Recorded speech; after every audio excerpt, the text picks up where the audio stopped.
بهذا الطريق وبهذا النفس سنمضي لبناء جزائر قوية، جزائر راشدة، شعب عظيم، مجتمع راشد. سنمضي لنجعل من هذه البلاد بإذن الله كل الأحرار سيجعلون منها جنة على الأرض.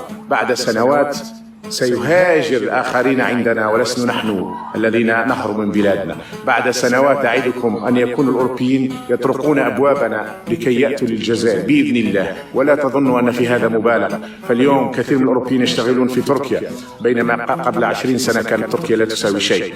واليوم كثير من الأوروبيين يشتغلون في ماليزيا، وقبل 20 أو 30 سنة لم تكن تساوي شيء. واليوم كثير من الأوروبيين والأمريكيين يشتغلون في سنغافورة، وقبل 50 سنة كانت أبشع مما هي الجزائر اليوم. إخواني، هذا النفس، هذا الوضع، هذا الوعي يجب أن يستمر، يجب أن يستمر.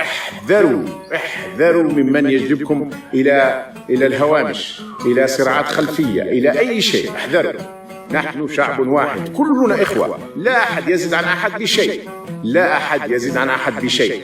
وحب الوطن يحمله الجميع، جميع الأحرار سيحملونه. نحن نعرف أن هناك خونة، وهناك قذرون، وهناك متنطعون، وهناك متشددون، وهناك عنصريون. في كل المجتمعات يوجد ذلك، لكن الأغلبية الغالبة شاوي، مزابي، عربي، قبيلي، تربي، كلنا واحد، كلنا واحد، شعب واحد، ولن يفرقوننا أبدا بإذن الله. نحن اليوم مرة أخرى الجيش جيشنا، والشرطة والضرب إخوتنا، والسلمية ثم السلمية. وامضوا على بركة الله.